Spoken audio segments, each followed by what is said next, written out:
only thing stress will go away. If people will try all these 5 things according to him, and he has not said that you go for the ultimate.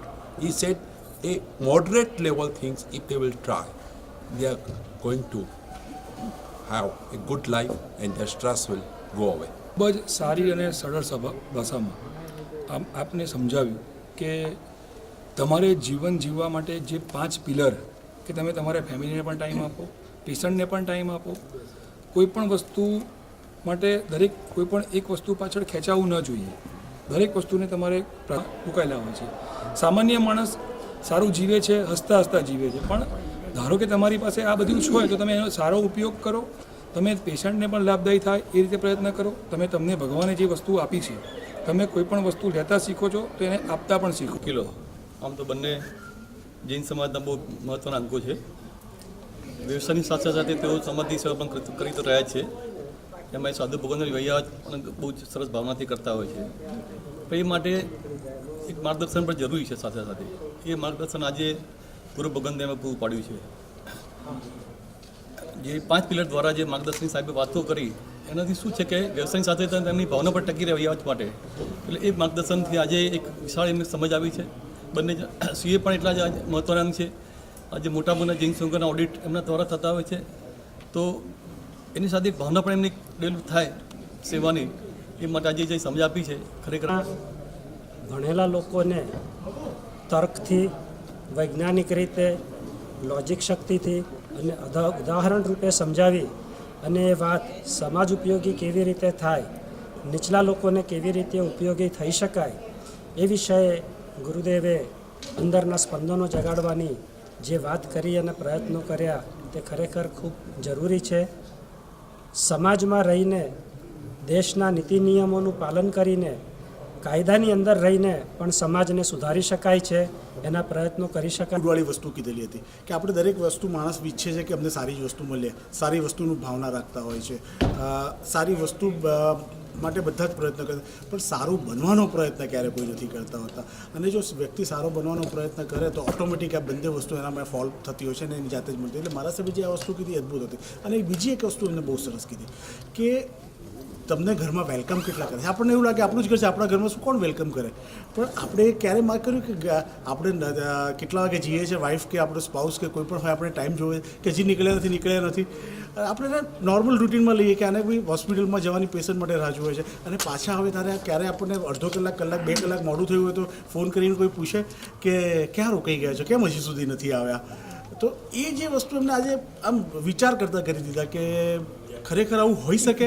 આપણે જે વસ્તુ પેલું વાલ્મીકીવાળું વસ્તુ યાદ આવી ગઈ કે વાલ્મીકી કીધું પાપ બધા તમારા માટે જ કરું છું, આજે કોઈને લૂંટીને લાવું છું તો એમાંથી પૈસા મળે છે, એમાંથી તમે જો એન્જોય કરો છો, હું ક્યાં કરું છું. એ જ વસ્તુ આજે મારા સાહેબે આમ રિયલાઇઝ આજના જમાનામાં આજની રીતે કર્યું. અદ્ભુત વાત કરી.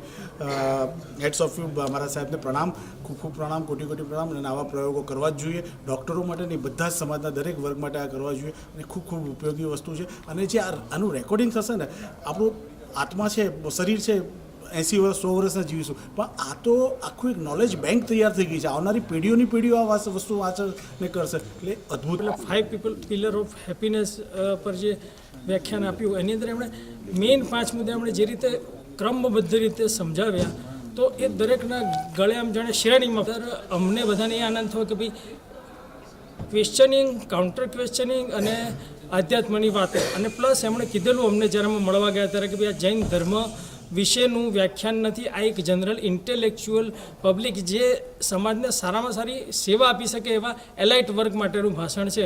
એટલે એની અંદર ક્યાંય ધર્મ કરતાં વધારે તો સામાન્ય માનવીને મૂંઝવતી સમસ્યાઓનો તમે લોકો કરી તો ઉકેલ કાઢી શકો એ માટે તમને બધાને એજ્યુકેટ મા સાહેબે જે કંઈ પણ વાત કરી એ એટલી બધી ટુ ધ પોઈન્ટ હતી કે ડૉક્ટર્સ જે રીતે ભણવામાં ટેવાયેલા હોય 1 2 3 4 5 યાદ રાખવા માટે, અને એમની પ્રેક્ટિસમાં પણ એ જ રીતે ટેવાયેલા હોય કે આ દવા આ રીતે આ સ્ટેપ્સ, અને એમને એટલી સરસ એમના જીવન માટેની, દર્દીઓ માટેની, સમાજ માટેની, પોતાના પર્સનલ માટેની પણ એટલી સુંદર સલાહ અને સૂચનો આપ્યા છે કે જે ખરેખર બધા જ ડૉક્ટર્સ માટે ખૂબ મહત્ત્વના બની.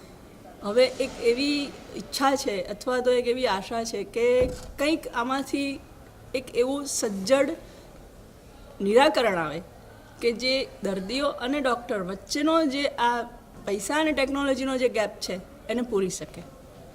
અને એ કેવી રીતે આવશે, શું આવશે એ ખબર નથી, પણ અમે એવું વિચારીએ છીએ કે થોડા ડૉક્ટર્સ ફરી એકવાર આચાર્ય મહાસાહેબની એક જનરલ નાની મીટિંગ કરીએ અને જે ડૉક્ટર્સના પ્રશ્નો છે એ, સમાજના પ્રશ્નો છે અને સાહેબજીના સૂચનો, અને એમાં શું કરીએ તો એક એવું આપણે સમાજને સજ્જડ બેસીને આપી શકીએ કે જેથી આપણે સમાજનું Coach center goal, do best, do good things, be good, એ બધું મારા સાહેબે સમજાવ્યું છે. That is very good. Actually જો તમે ડુ ગુડના દિશામાં ચાલશો તો જ તમે બી ગુડ બની શકશો. એટલે હંમેશા સારું વિચારો અને સારું કરવાનો પ્રયત્ન કરો તો જ તમે સારા બની શકશો. That's it. मिला उसके लिए मैं ट्रस्ट की आभारी हूँ. और ये 5 pillars of happiness, particularly the people of the high profession, they are suffering and they are passing through a lot. तो इतने अच्छे आज मैसेजेस मिले हैं कि ऐसे लगता है कि अगर ये ऑन गोइंगली किया जाए तो डॉक्टर कम्युनिटी को बहुत फ़ायदा होगा, पेशेंट कम्युनिटी को फ़ायदा होगा और पूरे इंडिया को और पूरे वर्ल्ड को फ़ायदा होगा. They are always enthusiastic and people should forget a part of money.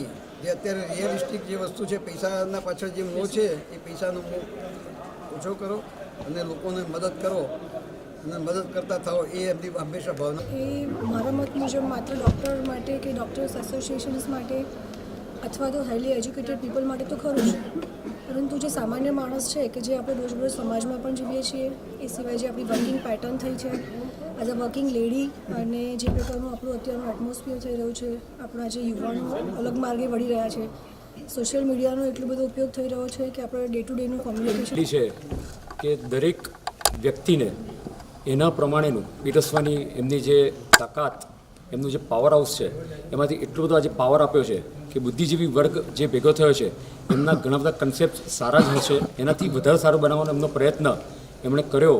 આજે ડૉક્ટર્સ પણ એવું માનતા થઈ ગયા કે ખરેખર અમે માત્ર ડૉક્ટર છીએ, પણ ડૉક્ટરથી આગળનું એમણે વિચારવાનું જે શરૂ કરવાનું છે એ આજથી એમણે પ્રોસેસ એમની ચાલુ થઈ ગઈ છે કે હવે અમારે પણ ચેરિટીમાં જોડાવવું જોઈએ, અમારે સમાજ માટે શું કરવું જોઈએ, અમારો પોતાનો આત્મવિકાસ કેવી રીતે કરવો, અને સાથે સાથે પેશન્ટ અને એની સાથે કેવું બિહેવિયર, આ બધી વસ્તુ સાહેબે આજે એટલી સરસ રીતે સમજાવી કે દરેકે દરેક પ્રવચનનો અંશ દરેકે દરેકના માટે એક પ્રેરણાદાયક સ્તોત્ર બની ગયો.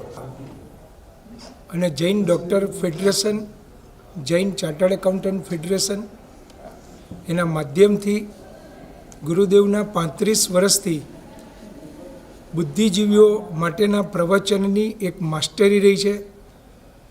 કોલેજોના પ્રવચનો, સેન્ટ્રલ જેલમાં પ્રવચન, સ્કૂલોમાં બાળકોને પ્રવચન, આ ગુરુદેવનો સ્પેશિયલ વિષય હોય છે. અને અહીંના ડૉક્ટર સુધીરભાઈ, એમના મનમાં એક આ વિચાર આવ્યો કે ગુરુદેવ અમદાવાદમાં છે તો અમદાવાદના ડૉક્ટર્સ અને સીએ માટે આ બુદ્ધિજીવીઓને એક રવિવારે ભેગા કરવા આજે ઘણી મોટી સંખ્યામાં ગુરુદેવનું પ્રવચન સાંભળવા માટે મોટી સંખ્યામાં ડૉક્ટરો અને ચાર્ટર્ડ એકાઉન્ટન્ટ ઉપસ્થિત થયા. તાત્વિક અને માર્મિક પ્રવચન, રિયલ બનેલા દૃષ્ટાંતોથી લોકો ખૂબ પ્રભાવિત થયા. ડૉક્ટરોએ એક સરસ મજાનો નિયમ લીધો, 15 વર્ષથી 35 વર્ષ સુધી કોઈ પણ પેશન્ટ અકસ્માતથી આવ્યો હશે અને જો એ એક્સપાયર થઈ જશે તો એનો 1 પણ રૂપિયો ચાર્જ અમે આજનું પ્રવચન સાંભળ્યા પછી નહીં લઈએ. તેવી જ રીતે ચાર્ટર્ડ એકાઉન્ટન્ટોએ રિલિજિયસ ટ્રસ્ટનું ઓડિટ કરવા માટેનું રિઝનેબલ ફી અથવા તો નહીં લેવાની ફી, એનો પણ જે નિર્ણય કર્યો, અમને એમ લાગે છે કે આજના પ્રવચનની ગુરુદેવે કરેલી મહેનત વસૂલ છે. આ આખો જ કાર્યક્રમ સરસ રીતે સંપાદન કરવામાં જૈન એલર્ટ ગ્રુપ ઓફ અમદાવાદે ખૂબ સુંદર મહેનત કરી છે, એમનો પણ હું આભાર વ્યક્ત કરું છું.